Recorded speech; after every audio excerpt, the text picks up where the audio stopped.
Nós vamos começar a falar sobre a questão toda da Alemanha, o que tá acontecendo aqui na Alemanha, aqui no canal. Então, toda essa questão aí da crise energética, dos valores, vocês estão com medo que o inverno tá chegando, se vou passar frio, se vai faltar luz, toda essa questão da Rússia com a Ucrânia, preços, mercado de trabalho. Vou tentar responder todas as perguntas. Não sou especialista, mas eu leio bastante sobre isso nas notícias e eu vou falar sobre as notícias e o que tá aparecendo aí na mídia. Todas as fontes que eu vou falar vão ficar aqui embaixo na descrição do vídeo. Vou tentar colocar algumas coisas na tela também pra já vocês verem da onde que eu tirei na hora que eu tô falando as coisas. E aí vocês mandaram algumas perguntas sobre isso aí, né, toda essa questão, todas essas dúvidas, essa instabilidade que tá acontecendo aqui na Alemanha. Vocês mandaram dúvidas lá no meu Instagram e toda a situação é bem complicada, bem complexa. Se eu for falar de tudo, não dá pra fazer tudo no mesmo vídeo. Então hoje eu vou pegar ali um recorte do que vocês mandaram, vou responder algumas perguntas sobre a questão de queda de energia, medo de passar frio. A gente vai falar sobre esse ponto hoje. Oi pessoal, eu sou a Carol e aqui no canal você vê vídeos sobre viagens e vida na Alemanha. Se você gosta do meu conteúdo, se inscreve apertando o botão vermelho aqui embaixo, ativa o sininho para receber notificações. E se você gosta do meu conteúdo e quer apoiar, além de deixar like, comentário, compartilhar os vídeos, que já é muito bom, me ajuda muito, você pode também apoiar o canal sendo membro do canal ou clicando no Super Thanks e fazendo uma doação única. Então, vamos pro vídeo. Então, a primeira coisa que eu queria explicar é sobre os termos em alemão. Então aí, para quem vai ver notícia, já mora na Alemanha e tá vendo notícia pra entender um pouco do que acontece. Stromausfall é uma queda de energia. E essa queda de energia, ela vai ser mais específica em uma região, em uma área, por exemplo, bairros de Munique. Então vai ser uma área menor e vai ser por um curto período de tempo. Então vai ser ali uma quedinha de energia, depois de alguns minutos, algumas horas no máximo vai voltar. Então é uma situação um pouco menor, mais localizada e é resolvida rápido. E aí a gente tem o blackout, que é uma queda de energia prolongada, que acontece em uma região grande, então às vezes em vários estados, na Alemanha inteira, e aí esse termo é usado para essa situação, e que a energia fica fora por muitas horas ou por até dias. E apesar de ter essa diferença, não tem ali um limite. A partir de tantas horas é considerado um blackout e menos que isso é um Stromausfall, é uma queda de energia menor. Então não tem esse limite. Então pode ser que em alguns lugares você veja uma confusão aí nos termos, mas basicamente é isso. E aí falar que o sistema de abastecimento de energia na Alemanha, ele é um dos mais seguros na Europa, ele é super constante e para vocês terem uma ideia, em 2020 a média de tempo que uma casa na Alemanha ficou sem energia foi de 10 minutos. Então, assim, é tudo... Tanto que eu não fiquei sem energia em nenhum momento, desde que eu mudei pra Alemanha em 2017. Então, é muito raro acontecer queda de energia aqui. E, enfim, é um dos sistemas mais seguros e constantes aqui da Europa. Também é importante falar que os tanques de abastecimento de gás, eles estão bem cheios. Então, em 18/10, que foi anteontem, eu tô gravando hoje dia 20 de outubro, eles estavam em 98%. Então, tá bem cheio os tanques de gás para que realmente consiga aguentar o inverno. Além disso, também estão sendo usadas temporariamente usinas de carvão. O abastecimento de energia por carvão na Alemanha era muito forte, mas como é ecologicamente, ambientalmente muito prejudicial, eles tinham parado. E aí, eles voltaram com algumas para conseguir dar conta. Tem uma grande discussão aí sobre isso, a questão da energia atômica, a questão da energia nuclear, da energia de carvão. Tá rolando uma grande discussão, mas isso, se eu for entrar nisso aí,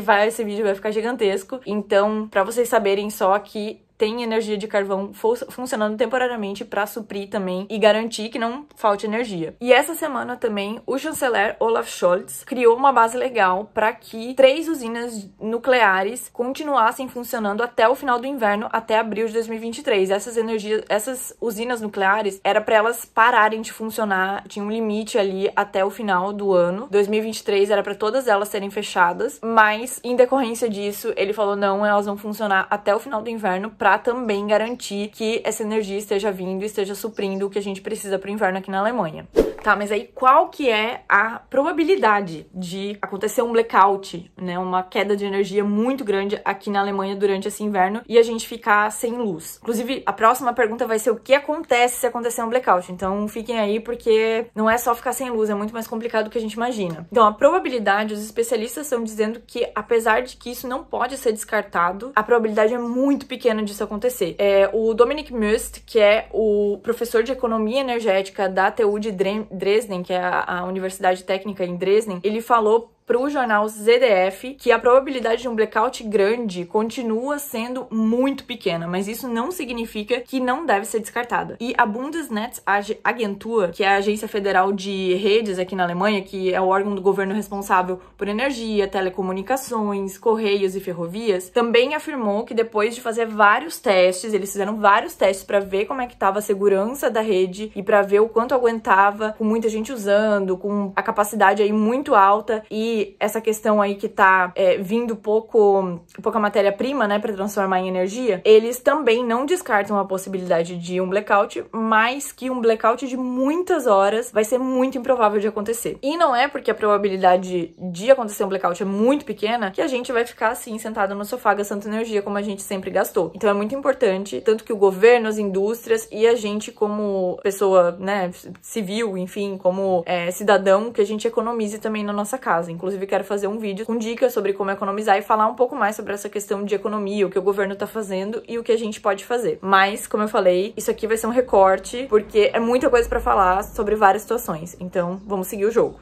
Tá, mas e aí, se acontecer? O que acontece? Se acontecer um blackout, o que acontece? Vai ficar só sem luz? Porque no Brasil, pelo menos, eu tava acostumada de que caía a luz. Então, assim, não funcionava o telefone, não funcionava a internet, mas, por exemplo, tinha água. Aqui na Alemanha, se cai a luz, você fica sem luz, né? Então, sem energia, sem internet, fica também com pouca informação, você acaba não tendo muitos meios de saber o que tá acontecendo e como proceder, porque, enfim, você não tem TV, se o seu celular acaba a bateria, fica sem bateria. Então, você fica com pouca informação e, muito provavelmente, você fica sem água também, porque o bombeamento da água, ele é feito com eletricidade. Você fica sem aquecedor, dependendo do tipo de aquecedor que você tem. Não dá pra abastecer carro na maioria dos postos, porque as bombas precisam de energia e são pouquíssimos postos aqui na Alemanha que tem geradores de emergência. E as operadoras de celular têm geradores de energia, só que aguentam muito pouco. Então, algumas falam em meia hora, como a Telecom, então aguentariam aí um blackout de meia hora somente com rede de celular. E outras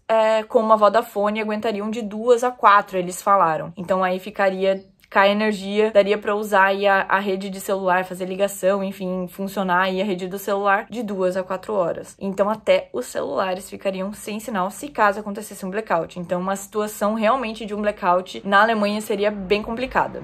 E aí, como proceder se acontece um blackout? O que vocês têm que ter em casa? Como se preparar se isso acontecer? Eu já vou falar aqui que não é... Vocês viram, todos eles estão falando que é muito improvável. É bom, apesar disso, estar preparado, né? Então, assim, compras... Como é que eles falam aqui na Alemanha? Tipo, Hamsterkauf, que é aquela compra que você vai e compra muita coisa. Não façam isso. A gente ainda nem começou o inverno, tá começando a ficar frio. Então, vão comprando aos pouquinhos as coisinhas aqui que eu vou falar pra ter em casa e vão abastecendo depois, conforme vocês vão comprando e usando as coisas, vão comprando e abastecendo e deixando sempre esse tanto de coisa em casa. Então tá, vamos começar. Essa recomendação que eu vou dar é a recomendação da BKK, que é o Departamento Federal de Proteção Civil e Assistência a Desastres, tá? Eles falam pra ter lanternas ou velas, e aí ter pilha pra lanterna ou ter isqueiro ou fósforo para as velas. Se você tem lareira ou algum lugar para aquecer a casa, tá preparado para colocar isso para funcionar também, então ou comprar madeira ou comprar carvão, enfim. Para cozinhar, eles recomendam você ter um grill de acampamento em casa, que funciona ali sem eletricidade. Tem algumas pessoas que têm grill também para jardim, que não precisa de eletricidade, então também é uma opção. E aí ter água para 10 dias, então eles recomendam 2 litros de água por pessoa por dia, 1,5 litro para beber e meio litro para cozinhar, e a listinha de compra para comida. Então são 3,5 kg de cereais, arroz, macarrão, batata, ou um ou outro, tá? Não é para comprar 3,5 kg de arroz, 3,5 kg de macarrão. É um ou outro. 4 kg de vegetais e leguminosas, 2,5 kg de frutas e nozes, de preferência em latas, 2,6 kg de produto lácteo e no máximo 1,5 kg de carne, peixe, enfim. E aí aí ter bastante comida em conserva em casa, porque aí comida conserva dura bastante e aí você não precisa se preocupar porque tem ali alguma coisinha pra comer. Então sempre pensar nisso também. Eu acho que tem essa recomendação ali deles, né, que pra você até manter uma alimentação saudável se caso acontecer alguma coisa durante 10 dias, mas também pensar o que você pode ter em casa que dura bastante, tem a validade aí longa e que vai te suprir no caso de você não conseguir ir no mercado ou mercados tiverem que fechar porque não tem luz, enfim. E aí além da comida e dessas coisas aí de lanterna e tal, também é bom ter medicamentos básicos. Se você precisa de algum medicamento, já tem ali um estoquezinho pros próximos 10 dias, sempre deixar em casa esse estoque. Artigos de higiene pros próximos 10 dias. Eles falam até pra ter cópias de alguns documentos importantes já pronto, caso precisar. E eles falam pra ter 3 dígitos de dinheiro vivo em casa também, em algum lugar escondidinho. Então, eles recomendam 500 euros por pessoa, mas aí vai depender, você olha quanto que você precisa para os próximos 10 dias e aí ter esse valor de dinheiro em casa guardado, tá? Então, tava aqui depois de gravar o vídeo, já mandei pra edição e tava aqui pensando que eu esqueci de falar uma coisa. Medo de passar frio no inverno, caso seja cortado realmente a luz. Pelo que vocês viram aí, que eu falei, de todas as coisas que podem acontecer se faltar luz, se acontecer uma queda de energia prolongada, o frio acho que é o menor dos problemas, porque se você tem uma casa pra morar, tá tudo certo. Então quem tem que se preocupar com frio é quem mora em uma situação bem precária aqui na Alemanha. Mas se você mora numa casa, as janelas, as portas aqui na Alemanha, elas têm uma vedação incrível, assim, tanto que você quase não escuta barulho da rua. Eu moro do lado de uma estação de trem e se eu fecho a janela, eu não escuto nada, nunca. Só se eu abro a janela mesmo eu escuto os trens passando alto, porque é do lado do meu apartamento. Mas se fecha a janela, veda muito bem de som e de temperatura. Então, se você tá em casa, é claro que a casa não vai estar aquecida, então vai estar frio dentro de casa. Mas, assim, pra quem mora no sul do Brasil, é mais ou menos essa sensação. Vai ser uma sensação de que você vai ter que ficar agasalhado dentro de casa. Normalmente, como a gente tem aquecedor, a gente chega em casa e fica de blusinha curta. Às vezes até dá pra dormir de pijama e tal. Então, dá pra ficar muito tranquilo normalmente. Como essa situação é excepcional, caso aconteça realmente uma queda de energia, a gente tem que fechar tudo, manter quentinho dentro de casa e provavelmente usar uma roupinha mais quentinha mesmo dentro de casa. Mas eu acho que a gente não deveria ter esse medo se caso acabar a luz. Acho que passar frio dentro de casa a gente não vai passar mais do que a gente passa aqui no sul do Brasil. Quem mora aí no interior do Rio Grande do Sul, quem mora em Curitiba, acho que já conhece um frio de dentro de casa por não ter aquecedor e fazer ali umas 2, 3 semanas de frio no inverno, que eu acho que vai ser bem parecido caso a gente não consiga usar o aquecedor nesse inverno, tá? Então acho que esse não... Pra quem tem casa, tá? Eu acho que, né? Que eu acredito que seja a maioria de vocês que tá assistindo. Espero que seja todos de vocês que estão assistindo. Então, eu acho que isso não é uma preocupação, tá bom? E é isso, galera. Eu espero que vocês tenham gostado e que esse vídeo tenha tranquilizado um pouco vocês, tanto na questão de que os especialistas acreditam que é muito difícil que aconteça um blackout, ainda mais generalizado na Alemanha, que dure muitos dias ou horas, que isso é muito improvável, mas que também, se caso acontecer, que eu tenha tranquilizado vocês dando essas informações do que vocês precisam, como vocês precisam se preparar caso isso aconteça, tá bom? Então, é isso aí. Eu vou deixar aí os comentários abertos pra vocês fazerem perguntas sobre toda essa questão, tudo isso que tá acontecendo aqui, mas é isso. Fiquem tranquilos e a gente se vê no próximo vídeo. Beijos. Tchau.